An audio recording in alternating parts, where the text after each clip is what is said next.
Good morning, ladies and gentlemen. Welcome to the Ultimate Manifestation Podcast.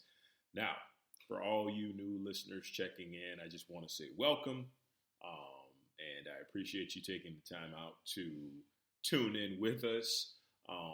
This podcast has just become available on iTunes, which is really, really exciting because it's a broader audience, a broader avenue of people, and so that's always fun to have the opportunity to have that happen and unfold. And with that being said, hope you guys have had a fantastic weekend. Hope this week has a trajectory that allows you to get better moment by moment, day by day, and you're doing everything to really allow yourself to be the very best that you can be. And so today's topic deals with creativity and how making creativity a habit allows us to open the gates, if you will, open the doors to complete manifestation. And when I say complete manifestation, I mean being able to manifest all the things that are near and dear to your heart that Spirit says is in your highest good, right? So the most important thing to understand is that the God in you, the universe, the all that is, the great goddess, answers all prayers through you, answers all requests for manifestations through you, unless there are other people involved and it takes time to get that manifestation to happen, or it's not in your highest good, or you are somehow or another going to harm yourself or harm somebody else with it. That's the only time that you won't receive what you ask for as far as something you want to be manifested. Okay, so that's important to know, because what that does is that sort of allows you to not be so caught up in wondering, well, why isn't my request being manifested? You know, I thought this law of attraction stuff works, and I thought this was supposed to be like magic. And the truth of the matter is it does work, and thankfully it works so much to the degree that, you know, if the universe sees that something is not in your highest good, it's just not going to give it to you. And if it does give it to you, a lot of times it's just a lesson to show you that you didn't want this thing. And whenever you know what you don't want, you become much, much clearer on what you do want. So, but creativity, and the fun thing is creativity can be a part of absolutely any and everything you do. It can be when you're making breakfast, lunch, or dinner, you're getting a little bit more creative in the kitchen, you know, doing something you never really done before. That is exciting, right? When you're, let's say, taking a different route home, you know, from work, and you take a street or a highway that you hadn't done in a long time or hadn't done beforehand, that's creativity. There's an exercise that I do that I'd like to share with you, a couple of them actually, that I feel like will help open up your creativity. And it's basically, you take the alphabet. And so in taking the alphabet, you take the first letter of the alphabet, which we all know is A, and you write the letter A, a capital A next to it. You set your timer for 2 minutes, and you come up with as many words that begin with the letter A as you can in 2 minutes, right? So the first time I started doing this, it kind of gave me a bit of a brain fart, but it actually began to work and to help the wheels turn in a sense of just allowing me to be my best, right? Allowing me to see things from a different angle, right? So it's something that small that you could do. And the other exercise on top of that one, what I wound up doing is I would take 3 words from that entire 2-minute session, and I would use them in a paragraph or a sentence or something like that. Because what that does is it just gets your brain rolling to think outside of the box. Like, to be able to sit there for 2 minutes and think of the letter X and attempt to find, words that begin with the letter X for 2 minutes is extremely challenging, but it opens up the other side of the brain, and creativity just comes down to using the other side of the brain that you don't normally use. And so writing with the opposite hand, like writing your goals out with the opposite hand, is another thing. So there's so many different things, but to get right down to it. So let's say you're in this place where you see that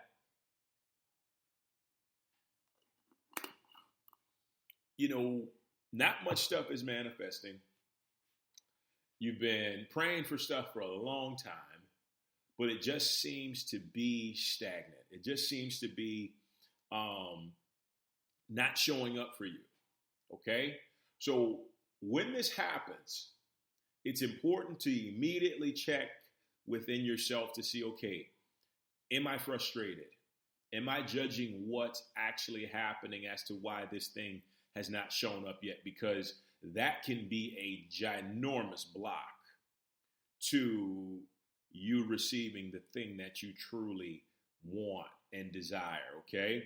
Judgment can kill all manifestation. It can stop it in its tracks, because judgment is not an open energy. It's a resistive energy. It resists anything coming towards it. So you have to get back into that space of allowing. And the best way to do that is just being creative, right? And so there's such a number of ways to be creative and to open yourself. Like, I was reading The Artist's Way by Julia Cameron, and I've read this book multiple times, and I've done the morning pages, which, by the way, is amazing if you want to really kind of start to, release your drudge, as far as like the emotional drudge and the stuff, the mental drudge that can block you. Morning pages is basically just doing 3 pages of journaling longhand with no specific, intent other than to just write for 3 pages until you're finished doing 3 pages, right? That's all you have to do. And so by doing that, what you do is you open up the channels that are somewhat blocked, right?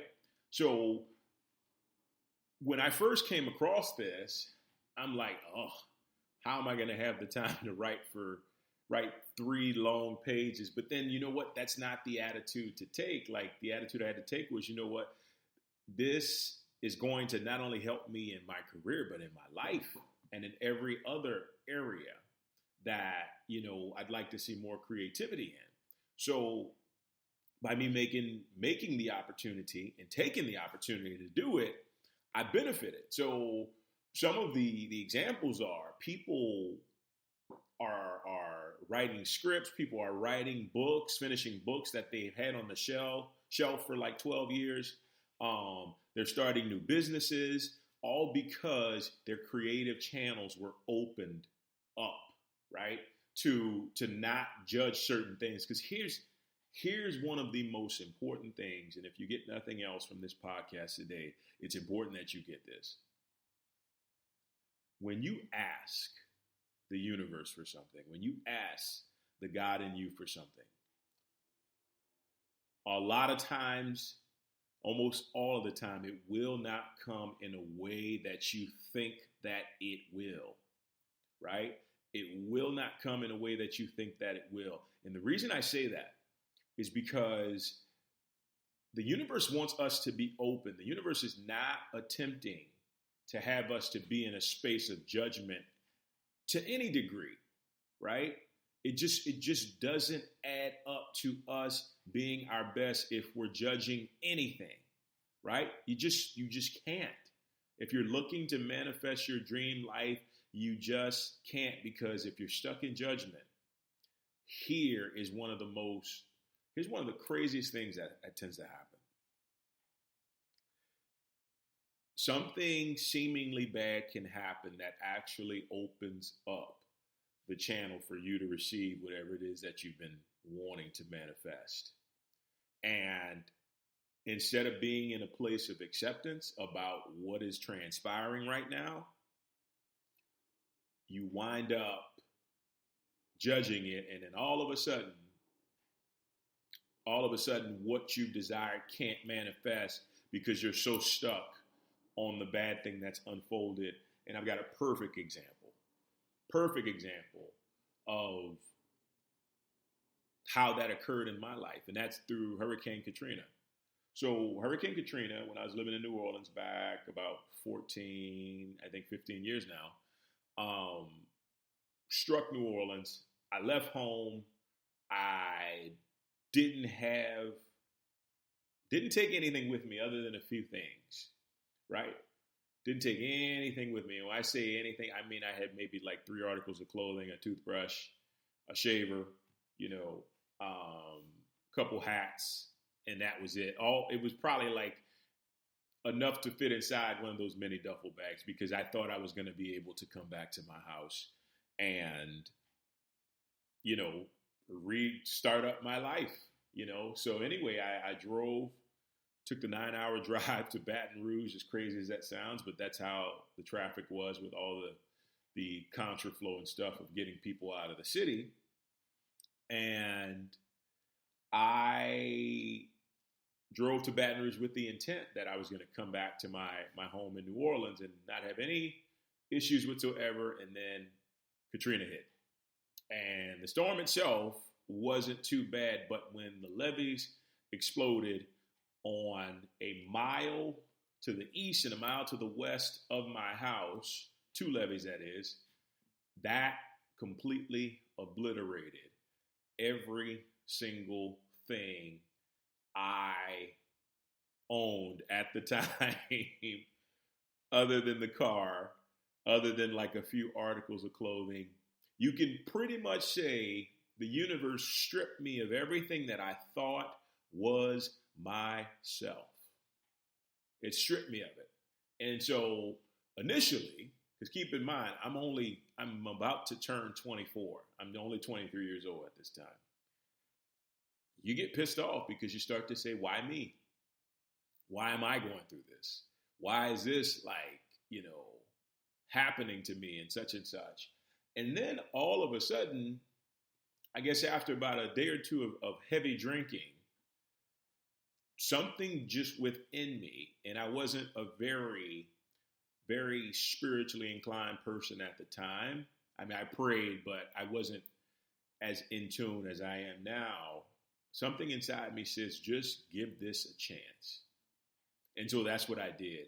And would you know, looking back on that time, Katrina was one of the biggest blessings of my life, and here's why. It manifested so many different lifelong relationships with people and friends that I developed during that time, during that year and a half or so I was in Baton Rouge. It showed me that I could make, as much money as I desired to make when I actually tapped into being myself, when I was actually authentic. The money that came in was absolutely mind-blowing for me at the time, because I had never made that much working that least amount of time, right? I realized that I was, had a love for so many different things at that time. I even did some emotional growth, just processing different things that, could potentially hinder me down the road. And so this storm that obliterated everything, that took away what seemed to be my life at the time, turned out to be the biggest blessing possible. And it wouldn't have started that way. It wouldn't have started that way if I didn't put down the bottle and I didn't start going to the gym. So this is how creativity ties into it. At that point in time, all I knew how to do was work out, right? All I knew how to do was work out. So I went to the gym and I said, you know what? I'm just going to like start doing multiple things. And, you know, I got a chance to use LSU's gym, which was state of the art. And I started doing different types of workouts that I didn't normally do at home in New Orleans. And so all of a sudden my body just became, you know, it just started to change. And as my body was changing, it opened up my mind. And then that guidance was able to come through, because before I was really spiritual, I would always get my guidance in the gym, right? Because that was the time that I was most open to what was going on. And it was amazing to see that. And so just give this a chance. And then everything started working out. Everything started falling into place. But the key was that catalyst, that ability of me to be creative in whatever it was that I really desired to do, opened me up to receiving the true blessing and manifestation that was there. And that was such an enormous lesson for me to learn. And it's just absolutely fantastic to find yourself in a place where something you thought was going to just crumble your life apart wound up being one of the best experiences of your life. And truly, once again, it comes down to your ability to be creative, and creative in the sense, not just being creative to be creative, but being creative to be open. So whatever way you can do that, whatever way that looks like for you, and it's endless, it's infinite in the amount of ways you can do this. Do this, because this is going to open you to the manifestations that are supposed to be there for you. Guys, thank you so much for joining me. It is a pleasure as always. Have a wonderful Monday. We will talk soon. Take care. Bye-bye.